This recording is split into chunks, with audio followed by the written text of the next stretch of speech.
Esta es la oda de los emprendedores, para innovadores que no se cansan en entornos acelerados, para quienes no se rinden por la incertidumbre, para ágiles y visionarios que pivotan, quiebran las reglas y hacen nuevas, para quienes guían el timón y transforman vidas en la era del metaverso, el blockchain y las apps. Este es el nivel de las startups que cambian el mundo. Acompáñame a hablar del viaje del emprendedor, a descubrir problemas, soluciones, mensajes escalables y motores de crecimiento predecible. Charlemos sobre bootstrapping, rondas de inversión y sobre las historias detrás de los emocionantes éxitos y los estruendosos fracasos. Aquí su visión del mundo, cómo sirven con tecnología y cómo subieron al siguiente nivel. Mi nombre es Gabriel Mata Guzmán y esto es Nivel C. Hoy conversamos con Andrés Urquiola. Él es venezolano, contador de la Universidad Central de Venezuela, apasionado emprendedor y cofundador y CEO de Value. Value es una plataforma SaaS de educación que tiene como objetivo llevar a la educación financiera para jóvenes y niños en sus aulas de clase. Con Andrés conversamos acerca de lo que significa emprender en Venezuela con sus limitaciones en capital, el desarrollo de su ecosistema y las barreras que existen para los fundadores tech. En esta conversación resaltó la importancia de la educación para tener un mejor futuro, el networking, el camino del emprendedor y hacer todo bien cuando estás bootstrapeando. Además, nos comentó acerca de las oportunidades que ven en el país, porque en tecnología aún todo está por hacerse. Vamos a conocer a Andrés. Estamos en la segunda temporada de Nivel C Podcast. Hoy estamos con Andrés Urquiola. Bienvenido. ¿Cómo estás, hermano? Gracias, Gabriel. Muy bien, emocionado. Emocionado por la charla que vamos a tener. Buenísimo. Tengo varias preguntas. Tengo un super guión con un pocotón de preguntas y me gustaría empezar por ti. ¿Quién eres? Chamo, ¿quién soy? Creo que esta es la pregunta más profunda que la que he pensado en Sí, cualquier entra, es podcast. como un golpe así primero. Wow. No, muy lindo. Mira, yo me considero un tipo, un chamo que le gusta construir cosas cool. Me gusta ayudar a la gente. Creo que por eso terminamos en educación. Soy burda de, como ambicioso, apasionado. Me gusta construir vainas grandes y que sean una referencia. Sé que tiene que ver un poco con, tal vez con un tema de ego, pero ni siquiera es un ego de cómo me ven los demás, sino tal vez un tema de ego de cómo me veo yo, conmigo mismo, ¿no? Soy muy competitivo y creo que esos son algunos skills que, entre muchos otros, ¿no? Que creo que hacen que los founders locos como uno se lancen en esta aventura. Y cuéntame, o sea, ¿de dónde salió la espina para emprender? O sea, ¿de dónde empieza todo? ¿Cuál es el punto cero? Chavo, esta pregunta, yo la leí, pero yo no me acordaba que eran tan fuertes. Mira, no, lo que pasa es que mi papá, él tuvo una empresa mucho tiempo, bastante grande aquí en Venezuela, digamos no a nivel tal vez corporativo, pero sí llegó a tener 800 empleados, tiene una empresa de mantenimiento. Entonces como que yo crecí más o menos viendo eso y él siempre como que me impulsó a, mira, tú deberías como que hacer tu propia cosa. Nunca, o sea, yo tuve experiencia profesional en Banesco, aquí en Venezuela, en CAF, Banco de Desarrollo también. Entonces nunca fue como que me decía que ser empleado es mal y emprender es bueno, que es como esa jerga que hay ahorita, ¿sabes? Esa movida que hay ahorita que no tiene ningún sentido para mí, porque ser empleado es igual de bueno que emprender, Sí, simplemente son diferentes. es un gran debate. Pero Y a veces uno puede equivocarse y decir, mira, no, que si no emprende es malo. Entonces no necesariamente, ¿me cero, entiendes? para Entonces, nada. No todo el mundo eh, está, no todo el mundo está wired, como dicen en inglés, no todo el mundo está sí. configurado para emprender. Y por ahí como que crecí con eso, después como que terminé uno de mis trabajos en uno de estos, en Banesco, y fue como que sí, como que bueno, tengo ciertos recursos, tengo ciertas cosas, debería aprovecharlos para hacer algo yo mismo. Y bueno, y por ahí fue que llegamos a Value. ¿Y cómo viste el problema? O sea, al final, ¿que definieron un problema o qué fue lo que los inspiró a crear Value?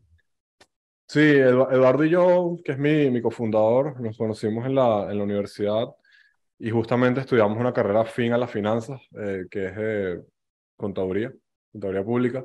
Y lo cómico es que aunque estudiamos en buenas escuelas y estamos estudiando contaduría, caímos en un Ponzi terrible de criptomonedas en el 2017. No perdimos Horrible. mucho dinero, pero hoy en día es como que, wow, esto era algo tan obvio, era Sí. un Ponzi.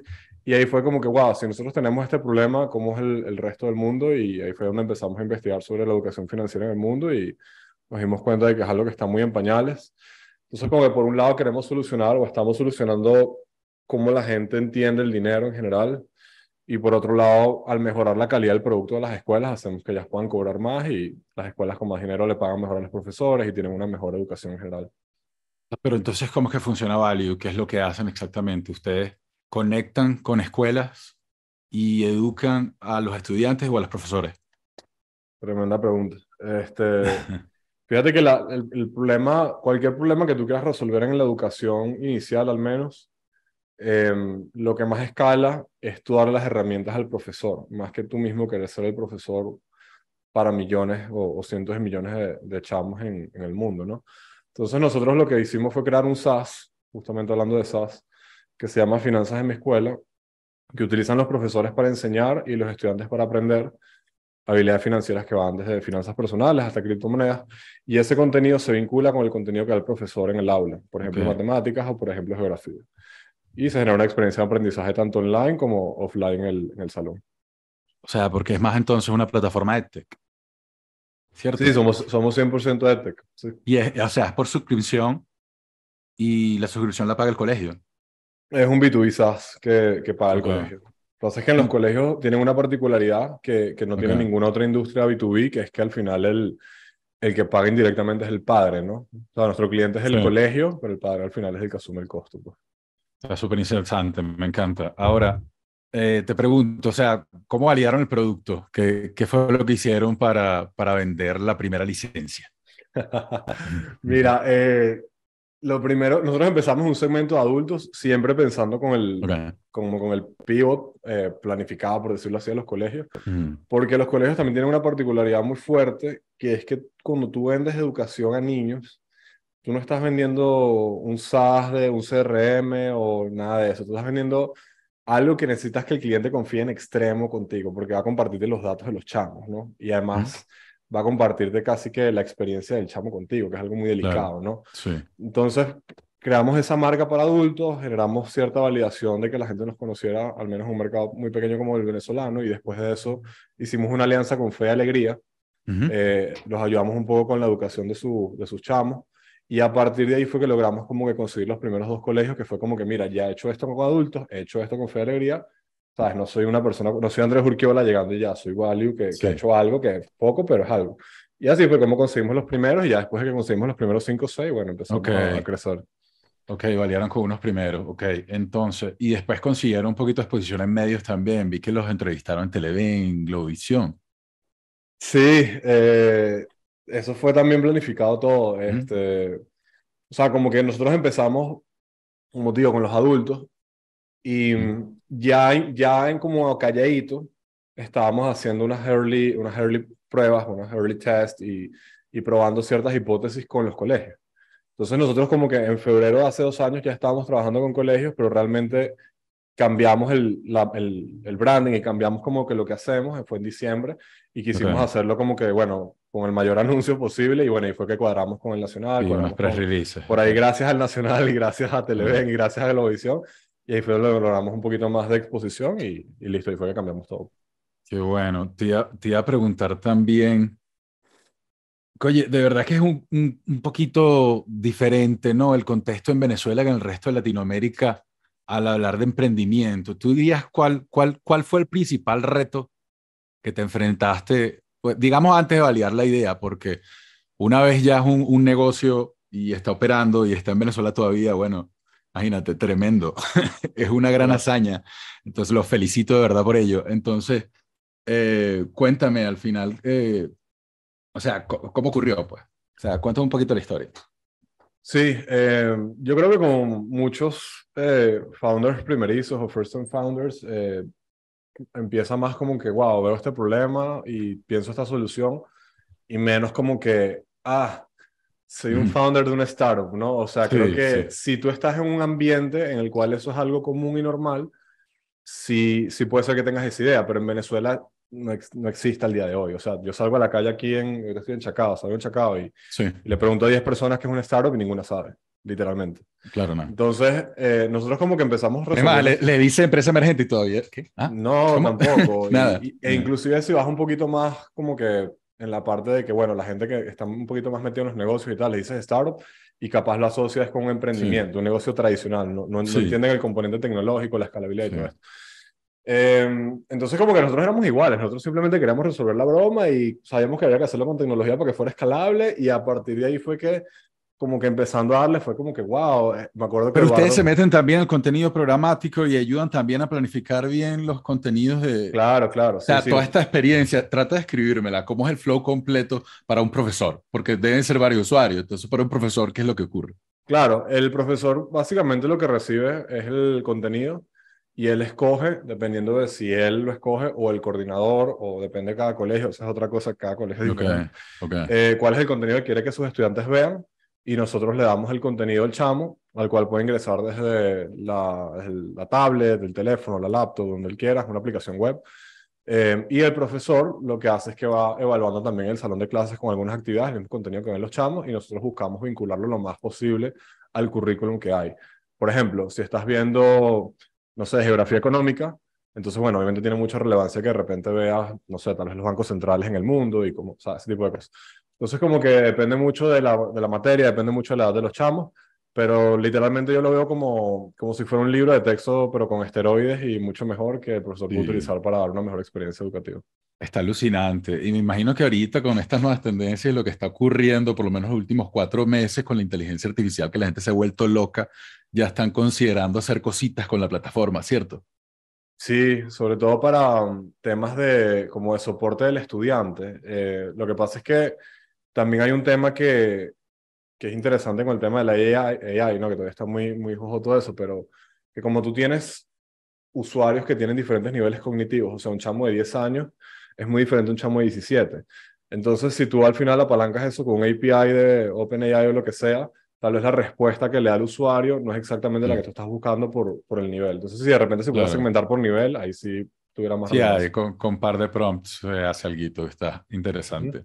Ahora, cuéntame a nivel comercial, ¿qué es lo que hacen normalmente o sea, nada más operan en Venezuela o están en toda Latinoamérica? Qué es lo que están haciendo ahorita? Mira, tenemos 21 escuelas ahorita, de las cuales 20 están en Venezuela, una está en México. Nuestro foco ahorita es consolidar Venezuela y obviamente expandirnos a México, específicamente Ciudad de México. ¿Por qué no hemos expandido más rápido? Bueno, porque no tenemos los recursos, estamos todavía bootstrapeando, Ok, pero bueno, yo estuve el año pasado 6 meses en México, por ahí ahorita, justamente hoy fuimos a resolver unos temas migratorios en México y probablemente uno de los chamos aquí en la oficina se vaya a México también a sí. ayudarnos a captar dentro de muy Oye, qué poco. bueno. Y qué es lo que hacen para captar nuevas escuelas? Fíjate que es bastante sencillo, o sea, lo que pasa es que, como te digo, tú cuando hay, hay startups que tienen componentes físicos y otros que no tanto. O sea, por ejemplo, como Sí. te digo, un CRM, HubSpot, por ejemplo, tiene un componente físico que es cero. O sea, tú puedes vender un CRM en Perú estando en Ujú, China. ujú. Las escuelas no, bro. Las escuelas quieren verte la cara. Las escuelas quieren saber quién es el Mm, pana. ok, Entonces se trata mucho de una venta directa. Pero como te dije, en Venezuela igual pasa en todos lados. Una vez que ya hay cierta validación, es más fácil adquirir a las siguientes escuelas. Y eso te lo ok. digo como que esa parte es al menos como yo te diría lo que necesita cualquier startup para llegar al menos al primer millón o 2 millones de dólares. Ya después a partir de eso puedes hacer unas estrategias más product growth, un freemium y a partir de ahí se te expandes un poquito más fácil, pues. Claro, hay que ir paso a paso, buenísimo. Entonces, ustedes están ahorita, o sea, el producto actualmente es algo B2B y la gestión comercial es algo, tiende a ser manual, hay mucho abordaje directo, Sí, visita a escuela, sí, exacto, ok, por sí. supuesto. ¿Y cuáles son los planes que tienen para, no sé, los siguientes 5 años? Si quieren expandirse, ¿qué es lo que van a hacer? Mira, yo creo que es full claro, o sea, todavía estamos en una etapa de, yo diría como de product discovery, o sea, todavía no hemos llegado a ese famoso sexy PMF. Creo que todavía hay cosas que tenemos que ir experimentando con el producto. Eso yo creo que no va a tomar 5 años, creo que va a tomar mucho menos. Pero en general eso, consolidarnos en Venezuela nos gustaría mucho, porque ya tenemos bastante recorrido y ¿Y en los colegios están México. en Caracas o tienes otros estados también? No, curiosamente los primeros dos no fueron de Caracas. Ah, qué Fue- bueno, qué bueno. Tenemos en Barquisimeto, bueno, Caracas, Barquisimeto, Maracaibo, Valencia, Lechería, Barcelona, Margarita, Maturín, y por ahí se me olvidó alguno y me va a regañar, pero más o menos esas son las ciudades. Qué bueno, me encanta. Ahora, ¿qué ha sido lo más difícil de emprender en Venezuela? Todo. Todo. Imagino. Mira, No, hay cosas buenas también, Qué bueno. pero creo que en general es mucho más difícil que en cualquier otro lugar. No, bueno, un educador venezolano, excelente servirlo, ¿me entiendes? Entonces, por Yo, cre- ahí me imagino que vas tranquilo y eso es lo que te salva, porque si fuera otra industria tal vez fuera un poquito más difícil, ¿no? no, o sea, lo que pasa es que en Venezuela la parte buena es que, en mi opinión, al menos en tecnología, todo está por hacerse. O sea, hay muy pocos productos tecnológicos venezolanos en Venezuela que tú uses y digas, wow, esta fue una buena experiencia de usuario. Mm. Por ahí en fintech han salido algunos, en seguros vi que han salido otros y tal, pero es relativamente fácil validar hipótesis, cosa que en otros países es más difícil, pienso yo. Y cuando tú tienes un producto que es un poquito mejor que lo que hay, ya es como que ahí la gente le gusta. Pues, o sea, por ejemplo, te pongo un caso muy sencillo, las plataformas de los bancos. O sea, cualquier cosa que salga que es un poquito mejor, ya. Entonces, eso es una parte buena, pero la parte mala es lo que te comentaba fuera del aire. Eh, yo diría que no hay ecosistema significativo, no hay venture capital, no hay angel investing, nadie sabe qué es angel investing.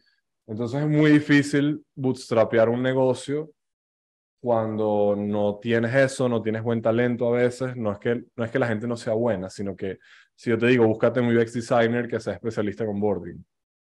Brother, ni No, siquiera la gente está muy sabe que, difícil, ¿eh? la gente no sabe qué es eso. Entonces es mucho de como que Claro. te contratar el talento, capacitarlo y bueno, y eso toma tiempo y recursos. Entonces yo creo que es full cuesta arriba muchas cosas, pues, Pero comparado con entonces en otros. este punto, ¿tú qué dirías? O sea, apartando todos los problemas que puede haber a nivel país, porque eso ocurre en todos los países, eh, ¿eres Team Venture Capital o Team Bootstrapping? eh, coño, Está difícil, está difícil, está si difícil. te digo Team Bootstrapping, nadie me va a querer dar plata, entonces no te puedo decir esa. Pero si te digo Team Venture Capital, entonces me vas a preguntar si he levantado plata, entonces te voy a decir que no he levantado plata, entonces, ajá.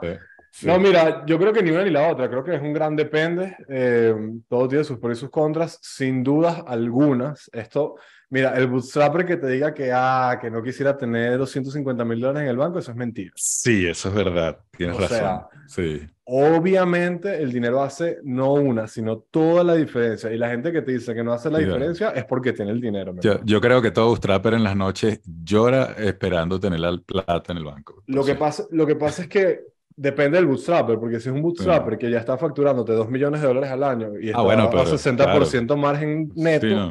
creo que está contento. Lo que pasa es Sí, que el tema de pasar, como dicen, de 0 a 1, como dice Peter Thiel, de 0 a 1 sin dinero, es 10 o 100x más difícil que con dinero. Y por ahí los que levantan plata, que tengo muchos amigos que han levantado mucho dinero, no me pueden mentir, eso es así. O sea, tú cuando tienes dinero puedes equivocarte, puedes hacer experimentos.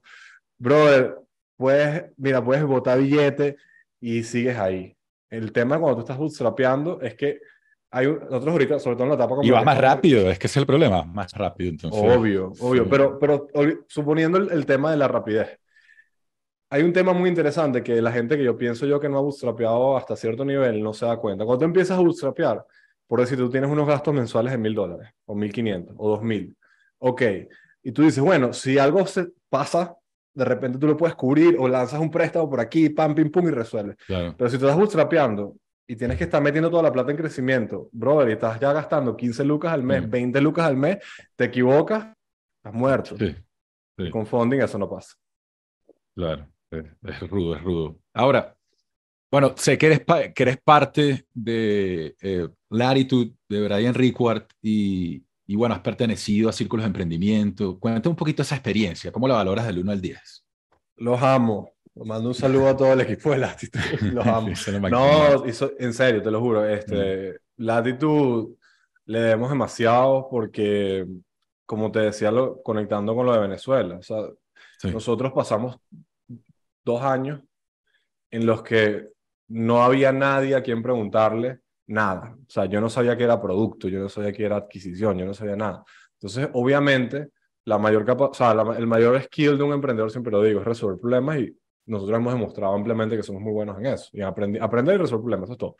Entonces, sí, lo que pasa es que cuando tú tienes un mentor o tienes alguien que sabe un poquito más que tú, eso te ahorra mucho tiempo y mucho dinero. Entonces, cuando llegamos a Latitude, fue como que, wow, hay muchas cosas que no teníamos ni idea que estamos descubriendo ahorita. Por ejemplo, en temas de fundraising, creo que Latitude es un batazo. O sea, fue como que, wow, sí, todo lo que hemos hecho ha estado mal. Son los monstruos. Y lo otro, la segunda, es que fue un viaje muy solitario en Venezuela hasta que quedamos en Latitude. Es decir, ¿Y conseguiste venezolanos en latitud? ¿Eres el sí, único? pero ninguno en Venezuela, güey. O sea, eso es lo Muy cómico. bueno, terrible. Nosotros fuimos los primeros, Ah, creo yo, mm, venezolanos en Venezuela que fuimos seleccionados. qué bueno. Y yo poquito antes, para cerrar la idea, antes de yo me iba a México en marzo del año pasado, en marzo, abril, y como 2 semanas antes de irme fue que nos dijeron que quedamos en Latitude y empecé el programa. Antes de yo estar en Latitude, conocía como 2 personas en México. Después de Latitude, brother, como 300. O sea, llegué a Sí, México y conocí un montón de gente y eso fue uno de los grandes valores agregados y creo que eso hace toda la diferencia en el viaje, brother. sí, todas conexiones, aprendizaje, mapas, de verdad que... Entonces, el 1 al 10 es 10, 100. 100, Sí, sí, 1000. total, la escala completamente. Ahora, normalmente el viaje del emprendedor es una montaña rusa, es lo que dice todo el mundo. Subes, bajas. Eh, ¿No ha ocurrido algo que te haya hecho pensar en renunciar? Volvemos a lo mismo, estoy como el Sí, WhatsApp, pero el que te diga que no, eso es claro, mentira. claro. No, sí, pero sobre todo yo te diría, hubo como 2 etapas donde uno lo piensa. Y creo que la primera es cuando estás muy early, tipo entre idea y MVP pago. O sea, entre que teníamos la idea y cayó el primer dólar, chamo, yo no dormía de noche. Yo decía, yo no entiendo por qué nadie paga. En el segmento de adultos, ojo, te estoy hablando de un Ujú, curso, ni siquiera que me compro el colegio, sino como que por qué nadie paga. Porque cuando cayeron esos primeros $20 de un curso que vendimos, hermano, es mejor que todo lo que facturamos este año. Esa fue la primera vez. Creo que esa parte es muy ruda. Y la segunda, yo siento que en toda la vida, ¿no? Hay etapas.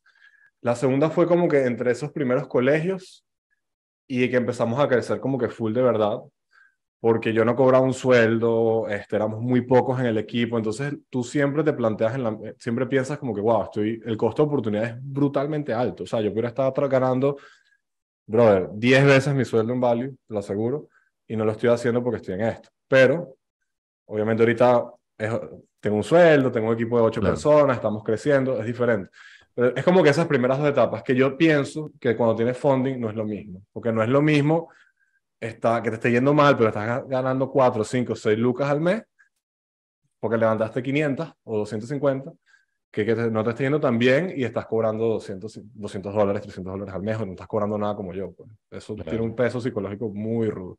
Sí, claro, y también al momento de planificar, de crear, o sea, cuando uno se siente seguro, estoy seguro que las ideas van a ser mucho mejores Ujú. que si estuvieras en necesidad completamente, porque es así. Total. Aunque por supuesto, muchas veces pegan la pituitaria, el estrés y eso te crea ideas y tal, pero no, no es la mejor manera de hacer las cosas. No. Muchas de las mejores ideas han salido de situaciones extremas, te lo aseguro. Pero al final, yo creo que sí, sí tiene como que una gran importancia. O sea, por lo menos yo digo que el cash flow, si hay cash flow, yo digo cash flow is king, ¿sabes?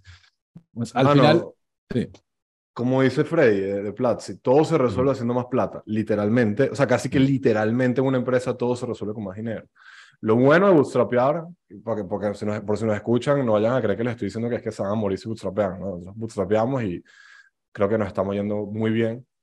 claro, Lo bueno es que te obliga como a ser, brother, o sea, tienes que ser excelente, no hay otra. O sea, no te puedes equivocar. O sea, te puedes equivocar, pero mi punto es no puedes equivocarte big time. O sea, no puedes, claro, iba a decir una grosería, no puedes decir esa grosería big time. Entonces tienes que ser claro, extremadamente bueno y tienes que ser muy eficiente con el dinero. O sea, tipo, ¿cómo esto que estoy invirtiendo? O sea, conectar los puntos. ¿Cómo esta contratación hace que crezcamos más o retengamos más o moneticemos más?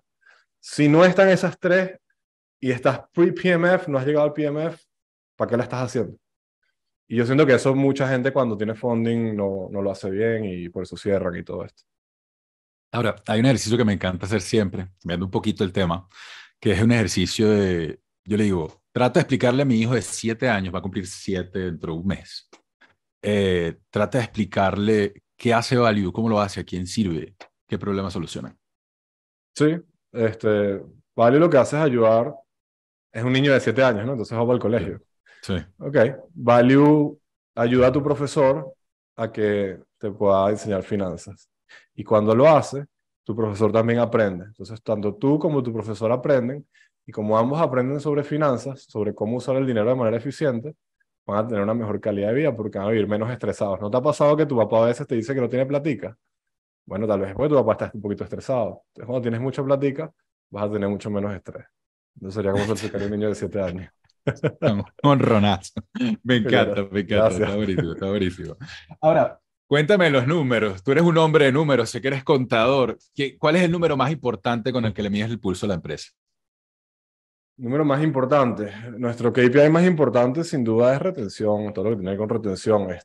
Pero digamos que la retención de nosotros ha sido muy, muy alta, como más de 95%. O sea, casi que tenemos, porque en los colegios, cuando tú entras en un colegio, no solo vas a estar todo el año, sino lo más probable es que te reúnan el año que viene si tienes un producto medianamente bueno. Y creo que nuestro producto es bueno. Entonces, la retención ha sido extremadamente alta, así que check. Eso es algo que obviamente cualquier founder tiene que enfocarse al principio. Si tu producto no retiene, no sirve. Así de sencillo. Y en ese sentido, el mayor KPI que nosotros revisamos es la completación de los estudiantes. O sea, que tantos estudiantes usan el producto para aprender. Pero digamos que el número con el que yo más vivo en mi mente y todas aquí en la oficina es llegar al $1.000.000 en ARR, facturar $1.000.000 recurrentes. Todavía falta bastante, pero ya a Eh, partir de ahí es como que siento Sería que como su ya. North Star Metric. Eso es Sí, lo que sí, están lo tengo. siguiendo. Eduardo, pues está por aquí, lo tiene en su teléfono en el fondo de pantalla y ese es $83.333 mensuales. Ese es el número con el que Sí. pensamos siempre. ¿Cuántas escuelas son? Ahorita son 21 escuelas. Y para llegar a ese número, ¿cuántas Para escuelas llegar a ese necesitan? número son aproximadamente 33.000 estudiantes, 35.000 estudiantes, que serían más o menos 10 veces las escuelas que tenemos, entre 180, 200, 150, depende también de cómo manejemos el pricing de aquí a allá, depende también del tipo de escuelas que tienes, porque hay escuelas que tienen 50 chamos y hay escuelas que tienen 600 chamos. Entonces, el número de escuelas no es tan claro, pero el número de estudiantes sí son más o menos 33.000, 35.000. Ok, buenísimo. Pero cómo es el modelo? ¿Cómo funciona entonces? ¿Cómo es el Ah, pricing? claro. Es por Sí. estudiantes, es por estudiantes. Ok. Nosotros en Venezuela cobramos $2.4 ahorita al mes por estudiante, o sea, realmente Ok. son como $28 al año. Y en México es más o menos eso, creo que un poquito más, son 99 pesos. O sea, un poquito más, ahorita son 99 pesos, que son como $5 el mes. Pero honestamente, si alguien nos escucha de México, también es algo que estamos ahorita validando. Estamos experimentando en México cuál es el mejor Claro. pricing, pero en Venezuela ha funcionado bien eso. Esta pregunta yo creo que es un poquito, es trascendente. ¿Por qué estás haciendo esto? Chamo, porque la verdad no solamente me encanta todo lo que es company building, o sea, me gusta mi rol de CEO y de construir cosas cool.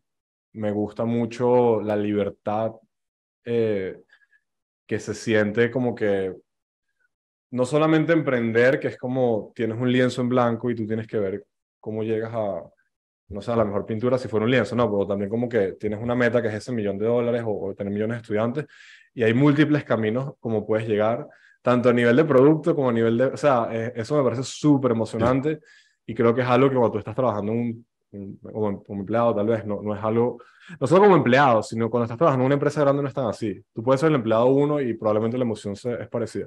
Yo diría que dos, sin duda me gusta mucho la educación y me gusta, y creo genuinamente en que el problema que estamos resolviendo es un problema. O sea, porque yo lo he vivido como gente que me ha llegado, que tiene 3 maestrías, son médicos, ganan un montón de billetes y te dicen, brother, me acaba de caer tantos miles de dólares, voy a comprar una camioneta para invertirlo. Que, brother, o sea, ya no entiendo. Pero tú vas a usar la camioneta como Uber o vas a producir plata, ¿no? Entonces, como que es una inversión, bro. Entonces, como que hay conceptos y cosas que son tan obvias que si en Latinoamérica la gente los manejara, crearía un efecto agregado tan mejor de calidad de vida. Y eso es lo que me motiva. Yo creo que hay una generación de gente que diga, wow, estos panas fueron los que hicieron una diferencia. Y ya lo estamos haciendo en una escala pequeña, hay que hacerlo en una escala más grande. Parece alucinante, me encanta. Y sabes que es algo que no se ve. Yo siendo de Venezuela, yo viajo entre Colombia y Venezuela mucho, pero yo vivo allá y yo sé cómo es más o menos el ecosistema allá. Me parece alucinante lo que están haciendo, porque no es común, es fuera de la regla y no sé qué crees tú que es lo que hace que no sea tan común esto, que la gente emprenda. Yo por lo menos, oye, en México conozco decenas de emprendedores, en Colombia conozco muchos también, entonces, y me refiero a emprendedores, O sea, el venezolano per se es emprendedor, es una persona muy emprendedora, pero no me refiero a a emprendimientos con base tecnológica. Entonces, a qué se debe que no haya tanto? O sea, sí hay, yo conozco gente en Venezuela que está haciendo cosas, pero no es tan popularizado. Brother, para mí es muy fácil, Gabriel. La respuesta que hace falta, de hecho quiero escribir un artículo para el blog que tenemos de Value. Si lo escribo te lo mando, pasa que no he tenido tiempo, de justamente eso, ¿qué hace falta para que el ecosistema despegue? La respuesta corta es plata, esa es la respuesta corta y te explico por qué. Porque obviamente tú no puedes comparar Venezuela con Silicon Valley, o sea, por ejemplo, o con Claro. cómo nació los ecosistemas en China o en otros países, porque obviamente ahí es donde es como el origen de todo, ¿no? Pero cuando tú estudias, sobre todo en Latinoamérica, ok, cómo surgió Ciudad de México o cómo surgió Sao Paulo o todo esto, es porque obviamente tienes un capital de riesgo que está buscando oportunidades en unos mercados muy interesantes, ¿no? Entonces, cuando la gente, y esto pasa mucho también aquí en Venezuela, que es como que yo te puedo dar toda la mentoría, yo te puedo enseñar todo lo que tú quieras, pero si tú no tienes plata, bro, es imposible prácticamente. Yo y Eduardo, porque tenemos algo de recursos, pero un chamo que, brother, gana 150, $200 y vive en una zona popular de Caracas y tiene que poner plata en la casa, es imposible, bro, que tú hagas algo. Entonces, en cambio, si tú haces un fondito, sea de $500,000, $1,000,000, y les das un cheque de $10,000 a cualquier chamo aquí en Venezuela, no a cualquier chamo, tú me entiendes, un chamo que Claro, tenga las que tenga características, las herramientas, claro. brother, eso hace toda la diferencia. Lo que pasa es que obviamente nadie quiere poner esa plata y perder la plata por las formas que la van a perder, porque la plata atrae buen talento y el buen talento construye empresas buenas y las buenas empresas atraen buen talento y así es como el círculo vicioso, el círculo beneficioso se crea. Y así como, por ejemplo, tú estás en Colombia, entiendo que Medellín es un buen ecosistema también en Colombia. Sí, hay un hub interesante. Sí, Bueno, ¿y quiénes son súper. los angels en Medellín? ¿Y quiénes son los Claro, angels en sí. México? ¿Y quiénes son los angels en Brasil? Pana, los que hicieron empresas en Argentina, los que hicieron empresas grandes y ahora son angels y así es como se crea el ecosistema, pero alguien tuvo que poner la plata. Entonces, si nadie pone la plata es muy Sí. difícil. Sí, completamente. Lo que provoca es crear iniciativas para que eso se retome, porque en algún momento lo hubo y fue muy activo. Y Sí. siempre hay iniciativas, todos los años hay iniciativas, pero falta un poquito de cohesión. Pero La fíjate, segunda parte, cuéntame. disculpa, antes de pasar a la siguiente, para agregarte una cosita más. Dale. Imagínate esto, imagínate todo el talento, no solo tecnológico, sino, obviamente de base tecnológica es importante, pero imagínate todo el talento, no sé, bro, gente como Eduardo y como yo, que tal vez no son de tecnología, fue para IESA, hizo su maestría, trabaja en Procter, tiene todo el pedido y tiene todas las oportunidades, ok, fin. ¿Por qué esos chamos no crean empresas tecnológicas? Ah, pero ¿y qué pasa si tú haces un fondo y les dices, mira, vamos a hacer un acelerador y le vamos a dar $100,000, bueno, 100,000 es mucho, más de $50,000? Esos chamos lo piensan, pero si no hay el incentivo para resolver los problemas con dinero, desgraciadamente yo creo que es difícil. Esa es la opinión, mi Sí, opinión. completamente de acuerdo. También, bueno, hay otras cosas que influyen para que eso no ocurra, pero yo creo que ese es tema para otro capítulo. Total. A esta, sí, completamente. Prefiero no hablar de eso porque hablé por muchos años de eso y ya prefiero no hablar de eso. A esta. Ya la segunda parte de la entrevista trata también sobre tu visión del mundo y cómo es las cosas. Entonces, sin mucho preámbulo, ¿para ti qué es el éxito? Chamo, para mí el éxito es cuando tú dices que vas a hacer algo y lo haces. Es decir, primero, por ende, consiste en entender qué es lo que tú quieres. Es decir, hay personas que tienen mucho dinero y para mí no son exitosas porque lo obtuvieron de una manera que para mí no es admirable, por decirlo de Claro. alguna manera. Por ejemplo, plata corrupta, por decir algo.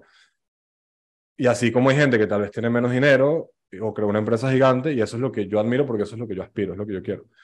Entonces, para mí se trata mucho más como de, independientemente de la meta que tú te plantees, que la puedas conseguir. Y obviamente en una perspectiva muy sesgada, yo valoro mucho lo que es el éxito por lo que yo creo que es el éxito para mí. O sea, por ejemplo, si tú eres un jugador de fútbol y te va muy bien y brutal, para mí eso es algo admirable. Pero de repente, si tú eres, no sé, tienes un cartel de droga, capaz Claro. eres muy exitoso Sí. como drug dealer, Exitoso. Sí, no, pero exitoso. como no es algo con lo que yo compagino, entonces Sí, no me llena, claro. no es algo que estoy interesado. Claro, completamente. ¿Qué haces tú para alcanzar ese éxito? Chamo, trabajar duro y yo creo que como te dije, casi que me lo tengo tatuado. O sea, las características más importantes para ser exitoso, sin duda, son aprender, pero brutalmente, brutalmente y resolver problemas. Tú tienes esas dos y tú vas a lograr lo que tú quieras. Es así de sencillo. Porque, claro, esas son como las básicas, porque si tú las ramificas, el hecho de que tú puedas aprender rápido significa que puedas entender cuando te equivocacaste rápido y puedas rectificar rápido y puedas adaptarte rápido. Entonces, pero esas dos yo creo que son las más importantes y son esas dos skills las que yo me he fajado y eso se trabaja. La gente dice, no, yo aprendo, brother, claro que sí, yo me puedo leer un paper. No, no. Ajá, ¿qué va a pasar cuando tengas, por ejemplo, nosotros ahorita, somos 8 y tienes que escalar esta vaina a $1 millón y a quién contratas, cómo lo contratas, no tienes, o sea, como que esa capacidad del founder yo creo que es la más importante y aplica para todo en la vida. Y resolver problemas. Tú naciste en Venezuela, los venezolanos somos buenos en eso, pero Súper. si tú no sabes resolver problemas, te vas a quedar pegado en algún momento del camino. Completamente. Ahora, hace un rato te pregunté por qué hacías esto. Ahora te pregunto, no es lo mismo que lo que te voy a preguntar ahorita. ¿Qué es lo que te enciende en las mañanas? Y no enciende un nivel como idealista, sino más bien qué es lo que te motiva, lo que te mantiene prendido, ¿me entiendes? Lo que te mantiene siempre enfocado en la meta para ir a conseguir tus objetivos. Sí, brutal.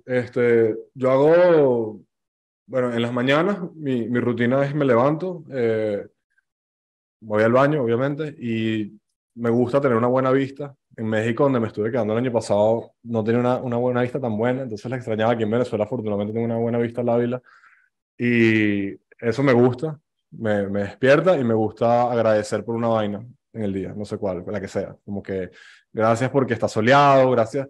Y eso químicamente libera, creo que es serotonina, si no corrígeme, no me crea mucho, pero libera algo en el cerebro que hace que te sientas bien. Entonces eso es un primer clic. Y en general, yo hago culturismo, fisiculturismo, y me gusta bastante, me fajo bastante. Y de hecho, cuando estoy comiendo bien, entrenando bien, durmiendo bien, a pesar de que tengo menos tiempo para trabajar, soy mucho más productivo y soy mucho más feliz. Entonces, para mí eso es esencial, la salud física y Increíble, no mental. tiene lógica, no entiendo nada. Bueno, tiene lógica, pero no entiendo nada exacto. No tienes tiempo de trabajar, pero al final es más productivo. Pero te Tienes sientes poco tiempo, mejor, claro, sí, te te sientes sientes mejor, mucho mejor. las ideas son mejores, no está nublado tu juicio, entonces es tremendo.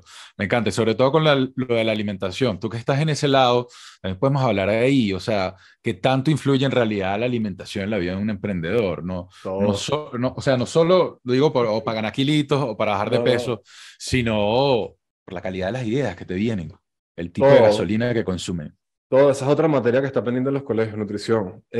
Acuérdate que la nutrición no solamente determina cómo te ves, sino cómo te ves normalmente es el reflejo de cómo te sientes y cómo está tu cuerpo. Es decir, si tienes una buena dieta balanceada, con fibras, tomas bastante agua, tu cuerpo no va a estar pudriéndose los riñones, vas a estar haciendo pipí transparente, lo que quiere decir que tu Claro. cuerpo no está gastándose en eso, no vas a tener enfermedades de tipo gastrointestinales, la fibra va a hacer que vayas al baño bien, todo eso. Y al final eso es como un efecto dominó. Eso después hace que duermas mejor. Como duermes mejor, te levantas con más energía. Como tienes más energía, obviamente todo el trabajo fluye mejor. Entonces como que a la gente lo subestima mucho, pero crear buenos hábitos en todo en la vida, pero especialmente la alimentación hace. Y ni hablar del nivel hormonal. Si tú eres un emprendedor y además, Claro. además de eso tienes una dieta terrible y tienes hábitos de fumar y no sé qué, tu testosterona puede bajar. Si tu testosterona baja, tienes menos energía. Entonces todo está conectado. Increíble, increíble. Esto es algo que no te enseñan en la escuela, yo creo que en ningún lado. ¿No? Tal vez algunas cositas, o tengas que estudiar medicina para poder aprender eso. Ahora, ¿cuáles son las tres cualidades que debería tener un fundador de la industria tecnológica, en tu opinión? Bueno, ya te dije dos, pero voy a decir otras tres para no repetirlas. Vale, Yo diría que enamorarse como dicen, es un cliché, pero es verdad, enamorarte del problema y no de la solución. La solución va a cambiar siempre. Si no cambia, creo que eso es malo. O sea, tu primer producto o MVP no puede ser el mismo el día 10 o el día 100 o el día 1000. O sea, debe cambiar. Entonces siento que a veces la gente cuando va a emprender, sobre todo yo pienso que en tecnología, los que vienen del mundo tecnológico piensan mucho más en qué cool cómo funciona esto, pero al final del día a tu usuario no le interesa eso, brother. O sea, a tu usuario lo único que le interesa claro. es que le genere valor. A nadie le interesa cómo está montado el backend o el front, o si es una SQL o no SQL, o sea, a nadie le interesa eso. Entonces como que enamorarse del problema, eso te va a hacer que crees mejores productos. Lo segundo, eh, obviamente, si tú quieres crear una gran empresa, no importa de dónde vengas, tienes que ser un muy, muy buen CEO, muy buen líder. Yo he escuchado cosas terribles en la industria, o sea, nosotros creo que tenemos una muy buena cultura, pero eso, como que nunca subestimar los soft skills. Los soft skills son igual o más importantes que los hard skills. De hecho, nosotros acá, cuando contratamos, una de las cosas que no aceptamos como de base, porque somos un además early stage, es que la persona está alineada con los valores de la empresa, o sea, y que está alineada con la visión a largo plazo, porque eso es lo único que va a hacer que tú hagas crecer una empresa. Y lo mismo con el founder. Y tres, hay muchas, pero yo diría que una tercera que también veo que fallan mucho los founders es conseguir un buen co-founder, o no conseguir ninguno, como tú quieras. Pero un mal co-founder, red flag, brother, red flag. O sea, tienes que conseguir a alguien que... ¿Y cómo lo escoges? Esa es la otra pregunta. Ay, ¿dónde consigo un buen co-founder? Brother, es como si te preguntara dónde consigues un amigo, porque tu co-founder va a ser, olvídate de tu novia y tu esposa. O sea, es más fácil que te divorcies a que saques un co-founder de un mal cap table.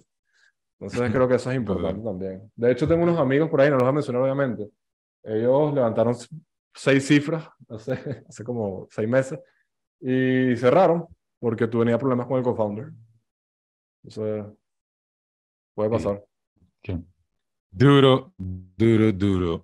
Ahora, ¿cuál es la visión que tienes para Value en el mercado? Más allá del core business. Más allá, como te digo, yo y creo que todos acá en la oficina, y los que están en su casa remoto, yo quisiera que en unos 5 o 10 años hubiera una generación en Latinoamérica, al menos, que diga, wow, gracias a estos panas, es que yo hoy en día entiendo esto.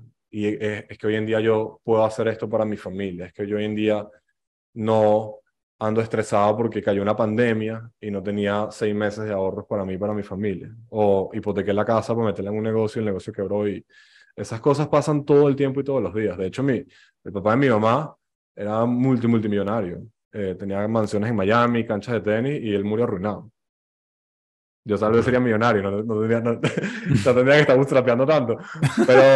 Pero eso pasa todo Claro, el tiempo claro. en todos los niveles, Gabriel. Sí, Eso no pasa solamente sí. así. Entonces, como que esa es mi Uno un visión. día sabe y al otro día, quién sabe si las circunstancias te lo quitan todo, la verdad es Es eso. así. Mm. Y la segunda, yo diría que mejorar en general, no solo en finanzas, sino en general, mejorar en general lo que es la educación, especialmente la educación inicial. Sin duda alguna, la industria necesita como que voltearla como una tortilla y hacerle muchos cambios y cosas buenas, pero sí me gustaría no solo quedarnos en finanzas, sino mejorar en general cómo las escuelas enseñan. Y de verdad, tienen que hacerlo, tienen la responsabilidad de hacerlo. De verdad que me parece súper inspirador lo que están haciendo por el hecho del impacto, porque es un impacto generacional, ¿me entiendes? El hecho de que haya tanta pobreza en Latinoamérica tiene que ver mucho con esto, que la gente no tenga buena educación financiera, que no sepa de nutrición, etcétera. Entonces no tienes las herramientas, no tienes el dinero, no tienes las cosas y no tienes ni siquiera los conocimientos para saber generar el dinero.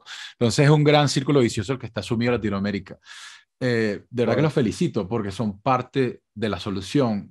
Ahí está. ¿Tú qué le dirías a otros venezolanos para que hagan más de estas cosas? Que emprendan más de este tipo, porque yo creo que la gran solución, más allá de la política, más allá de las peleas, más allá de incluso del dinero, yo creo que está en la educación. Entonces, ¿qué le dirías tú a otros fundadores venezolanos que están empezando? Bueno, sí, lo primero, brother, ponerme a la orden. O sea, yo a veces tuiteo por ahí, mira, tengo media hora libre este mes o una hora libre, o sea, el que quiera y quiera empezar, te puedo ahorrar 2 años de darte golpes como nos dimos nosotros.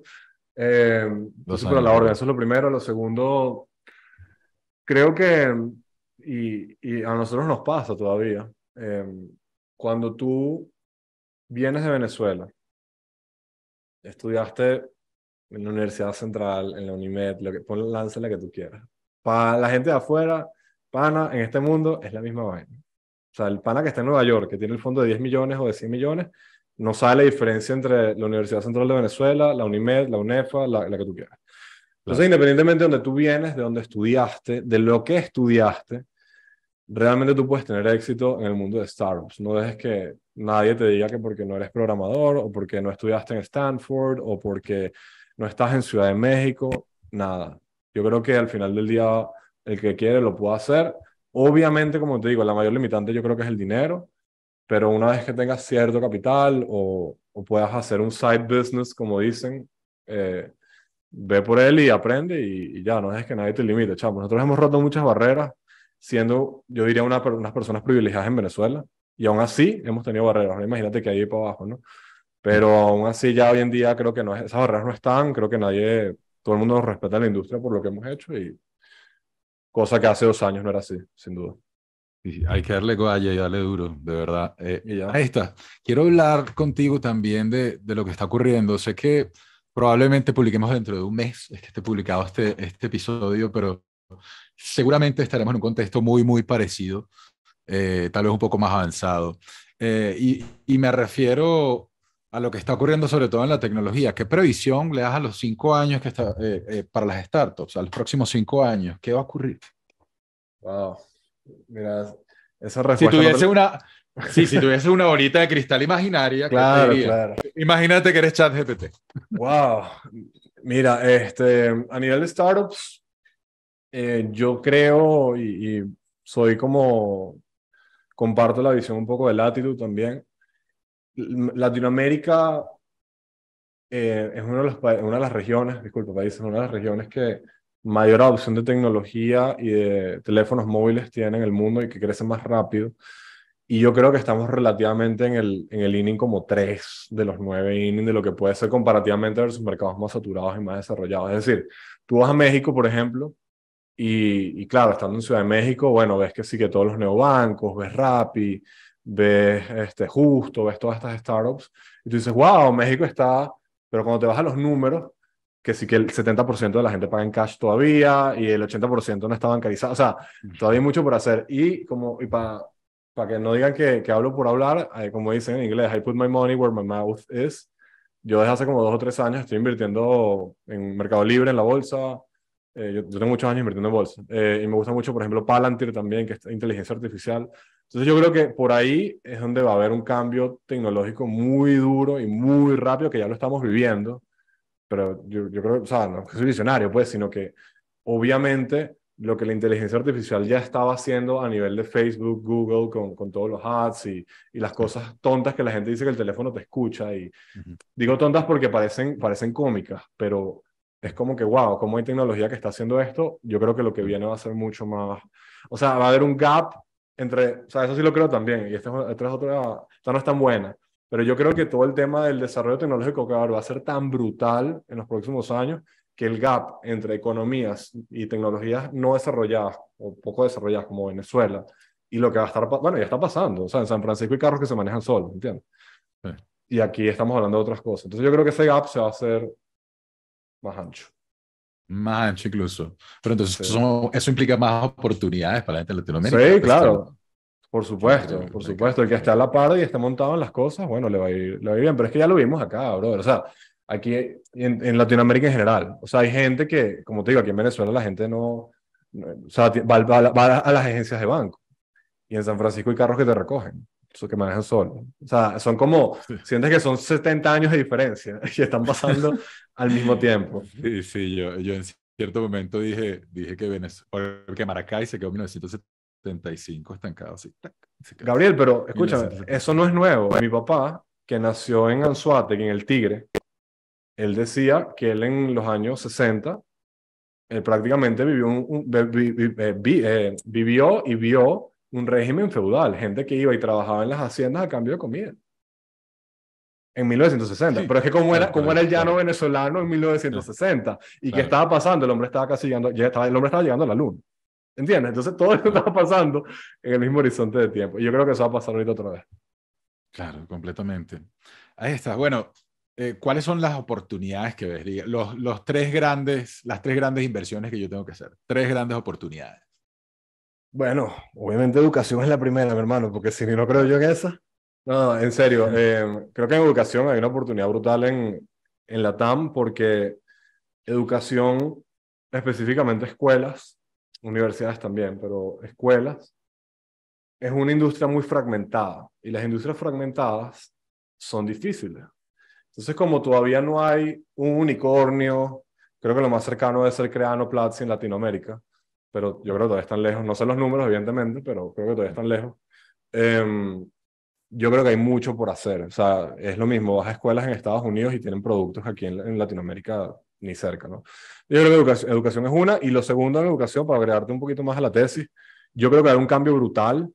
O sea, ahorita se está empezando a sentir. La gente dice, bueno, estoy en Platzi. Y es como que ya están compitiendo con lo que es una universidad tradicional, pero triple seguro.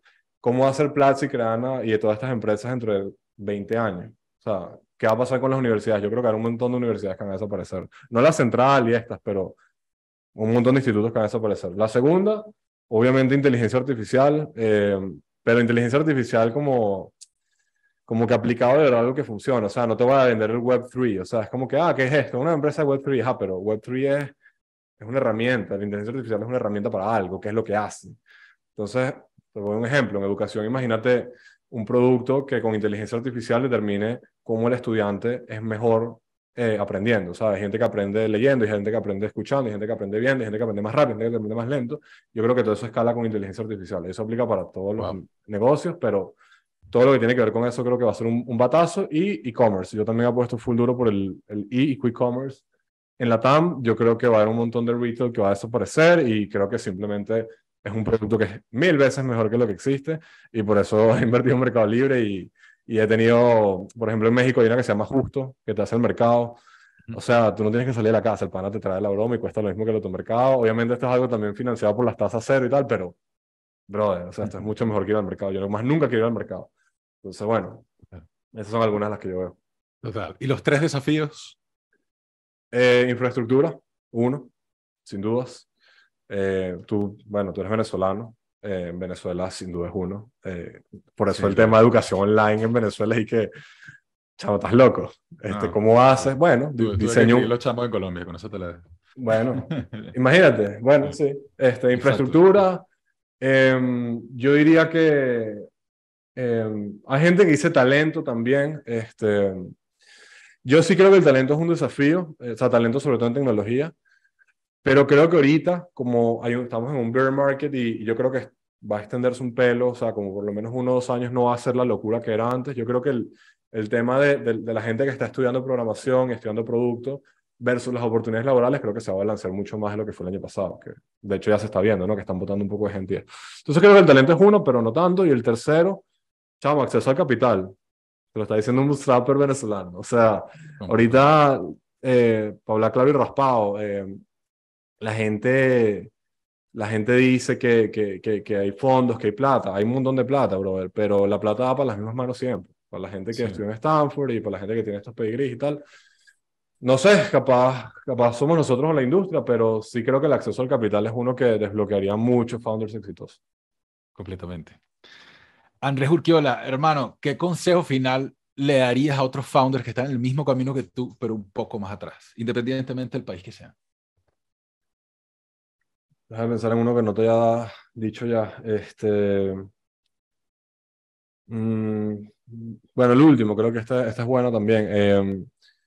No te lances por este camino sin estar seguro de lo que quieras hacer y nunca subestimes. Bueno, si me está escuchando un colegio, lo siento, pues te voy a decir uno. Lo jodido que es emprender. Especialmente en tecnología, especialmente en Latinoamérica bueno, especialmente bootstrapeando, si lo hace, y especialmente en educación.